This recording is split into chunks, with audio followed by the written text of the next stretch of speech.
Tal no es la plata ni el estatus, lo fundamental es cuál es el sentido profundo de tu existencia. Y a eso tienes que entregarte. Puede ser el deporte, puede ser el servicio a la comunidad, puede ser la creación, puede ser la música, ¿verdad? Algún día vamos a estar en un consultorio y vamos a salir del consultorio y nos van a decir cáncer. Te quedan 3 meses de vida. ¿Y de qué te agarras cuando sales?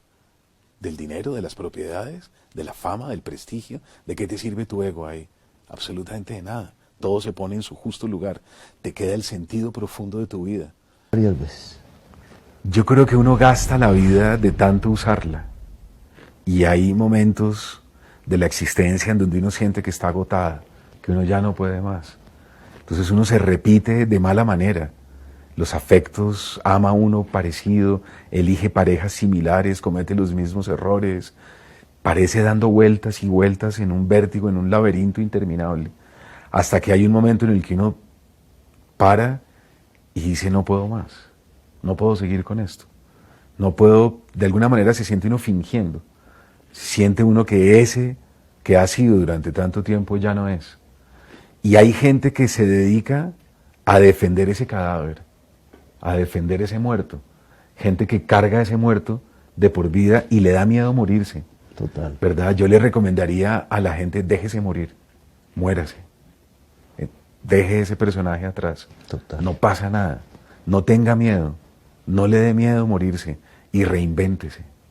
Reinvéntese con otras categorías, con otros gustos, con otros deseos, con otras formas de amar.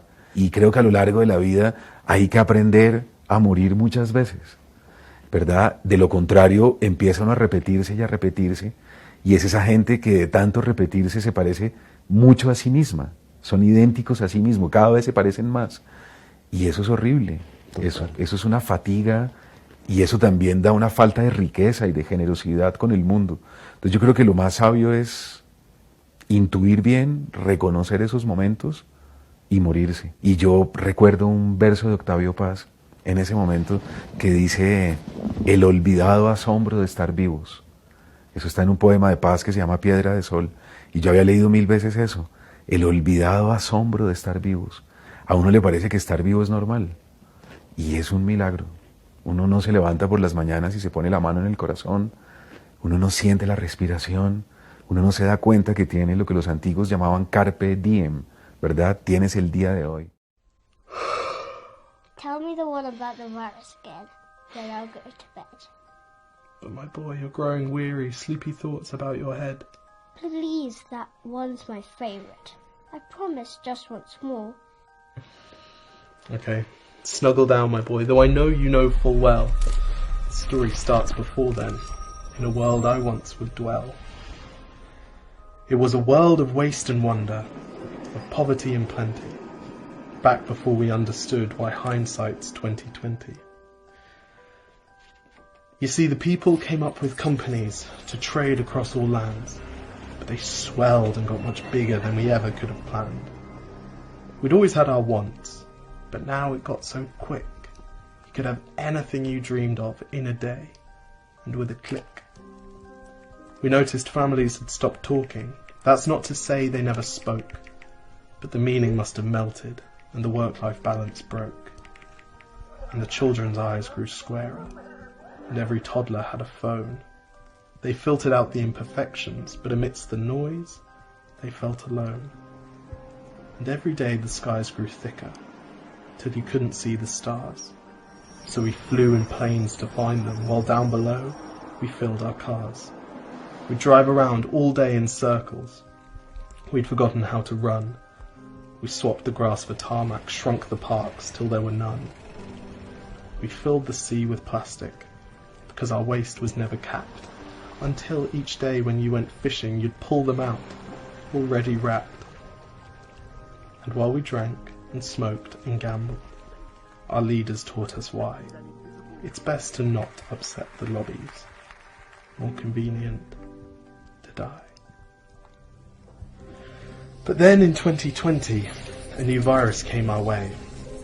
The governments reacted and told us all to hide away.